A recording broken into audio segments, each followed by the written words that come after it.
오늘은 바로 2026년 2월 8일 현재 일본 열도는 투표 열기로 뜨겁습니다. 다카이치 사나에 총리가 승부수를 던진 중의원 총선거가 진행되고 있는 날입니다. 보통 남의 나라 선거 이야기 지루하시죠? 하지만 이번엔 다릅니다. 이번 선거는 단순히 누가 배지를 다느냐의 문제가 아닙니다. 지난 30년간 일본 경제를 묶어두었던 봉인이 풀리느냐 마느냐가 결정되는 날이기 때문입니다. 지금 일본 주식시장 그리고 엔화의 움직임이 심상치 않습니다. 다케이시 노믹스 혹은 사나에 노믹스라고 불리는 이 새로운 경제 실험이 과연 우리 계좌에는 어떤 파도를 몰고 올까요? 오늘은 일본의 정치 지형 변화부터 방산과 원전으로 대변되는 주도주 섹터, 그리고 세계 경제를 위협하는 리스크까지 앞으로 4년을 지배할 일본의 거대한 변화를 완벽하게 정리해 드리겠습니다. 자, 먼저 우리가 주목해야 할 사건이 하나 있습니다. 아마 뉴스에서는 잘 안 다룰 수도 있는 디테일인데 투자자에겐 가장 중요한 포인트입니다. 바로 일본 열린여당의 파트너가 바뀌었다는 겁니다. 기존 자민당의 짝꿍은 공명당이었습니다. 이 당은 평화주의를 내세우는 곳이라 자민당이 국방비 늘리자, 적기지 공격 능력 갖자라고 할 때마다 옆에서 브레이크를 걸었어요. 그런데 이번 2026년 선거 국면에서 무슨 일이 일어났느냐? 다카이치 총리는 공명당과 결별하고 우파 성향의 일본 유신회와 손을 잡는 그림을 그렸습니다. 이게 무슨 뜻일까요? 비유하자면 그동안 스포츠카를 타면서 옆자리에 속도 줄여 위험해라고 잔소리하던 사람이 내리고 더 밟아 엔진 터질 때까지 가보자라고 외치는 사람이 탄 겁니다. 브레이크가 사라진 일본, 이제 방위비 GDP 2% 증액 헌법 개정, 원전 재가동 같은 민감한 이슈들이 거침없이 통과될 겁니다. 시장은 이걸 먼저 냄새 맡고 움직이고 있습니다. 방산주가 왜 신고가를 가는지, 그 배경엔 바로 이 정치적 족쇄 해제가 있다는 걸 먼저 이해하셔야 합니다. 그렇다면 다카이치 총리는 이 강력해진 권력으로 무엇을 하려는 걸까요? 그녀의 경제 정책, 사나에노믹스를 딱 세 단어로 요약해드립니다. 돈 안보 그리고 기술입니다. 첫 번째 키워드는 강한 나라 전쟁할 수 있는 경제입니다. 다카이치 총리는 아베 신조 전 총리의 양녀라고 불릴 정도로 그의 유지를 강력하게 계승했습니다. 하지만 아베보다 더 매파적입니다. 그녀는 경제가 곧 안보라고 말합니다. 미쓰비시 중공업, 가와사키 중공업 같은 기업들에게 단순히 무기를 만드는 걸 넘어서 우주 항공과 사이버 보안까지 맡기고 있습니다. 정부 예산이 이쪽으로 폭포수처럼 쏟아지고 있죠. 두 번째 키워드는 에너지의 부활입니다. 여러분, AI 시대에 가장 필요한 게 뭘까요? 반도체 맞습니다. 하지만 그 반도체를 돌릴 전기가 더 급합니다. 다카이치 총리는 원전 없이는 AI도 없다는 입장입니다. 멈춰섰던 원전을 재가동하는 것은 물론이고 차세대 소형 모듈 원전 SMR 개발에 국운을 걸고 있습니다.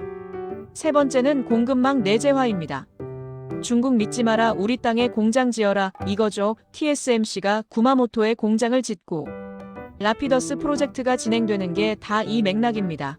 반도체 소부장 기업들에게 보조금을 줘서라도 일본 내에 생태계를 만들고 있습니다.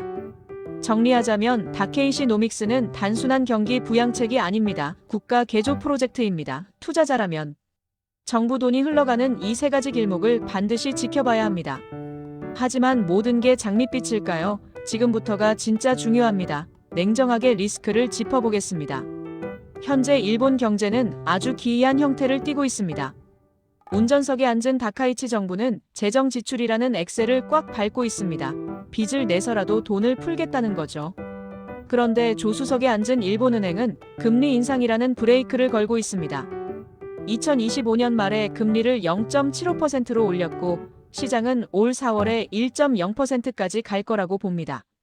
자, 엑셀과 브레이크를 동시에 밟으면 차는 어떻게 될까요? 엔진이 과열되거나 차가 빙글 돌겠죠. 지금 일본 국채 시장이 딱 그 모양입니다. 정부가 국채를 마구 찍어내는데 중앙은행은 안 사주려고 하니 국채 금리가 튀어오릅니다. 이자 부담이 눈덩이처럼 불어나고 있죠. 이게 우리에게 주는 시그널은 뭘까요? 바로 변동성입니다. 엔화가 갑자기 강세로 갔다가 다시 약세로 꼬꾸라지는 널뛰기 장세가 연출될 수 있습니다. 엔저 효과만 믿고 일본 수출주에 몰빵했다가는 환율 때문에 앉아서 손해를 볼 수도 있는 구간이라는 뜻입니다. 이제 시야를 좀 더 넓혀보겠습니다. 일본의 이런 상황이 세계 경제, 그리고 한국에 있는 내 계좌에는 어떤 영향을 미칠까요? 가장 무서운 시나리오는 엔캐리 트레이드 청산입니다. 전 세계 투자자들이 싼 엔화를 빌려 미국 기술주나 비트코인을 샀는데 일본 금리가 오르니까 이 돈을 갚아야 합니다. 그럼 미국 주식을 팔아야겠죠. 이게 터지면 나스닥이 흔들리고 한국 코스피도 같이 휘청거릴 수 있습니다. 작년 8월의 블랙 먼데이가 예고편이었습니다. 우리는 본편을 대비해야 합니다. 하지만 기회도 있습니다. 첫째, 현대차와 기아입니다. 일본 금리가 올라 엔화가 비싸지면 해외 시장에서 일본차 가격이 오릅니다. 한국 자동차가 반사 이익을 보겠죠. 둘째, K방산입니다. 일본이 재무장하고 중국과 러시아가 반발하며 동북아 긴장이 높아집니다. 안보 불안은 방산주에게는 최고의 호재입니다. 한화에어로스페이스 같은 기업들이 주목받는 이유가 여기 있습니다. 오늘 이야기를 정리해 보겠습니다. 2026년 2월 8일 오늘 선거는 일본이 잃어버린 30년의 디플레이션 국가에서 인플레이션과 금리가 있는 정상 국가로 더 나아가 전쟁할 수 있는 국가로 변모하는 분기점입니다. 다카이치 총리와 유신회의 연합은 방산 원전 반도체라는 확실한 주도주를 만들어낼 겁니다. 하지만 그 이면에는 금리 급등과 환율 불안이라는 시한폭탄도 째깍거리고 있습니다. 투자자 여러분, 과거의 데이터로만 일본을 보지 마십시오. 일본은 안 돼, 늙은 나라야 라는 편견을 버리고 지금 정부의 예산이 어디로 흐르는지 냉정하게 추적하셔야 합니다.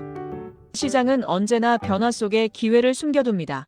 그 기회를 잡는 건 늘 깨어있는 여러분의 몫입니다. 오늘 내용 유익하셨다면 구독과 좋아요 부탁드립니다. 다음 시간에는 선거 결과 확정 후 구체적인 수혜 종목 분석으로 찾아오겠습니다. 감사합니다.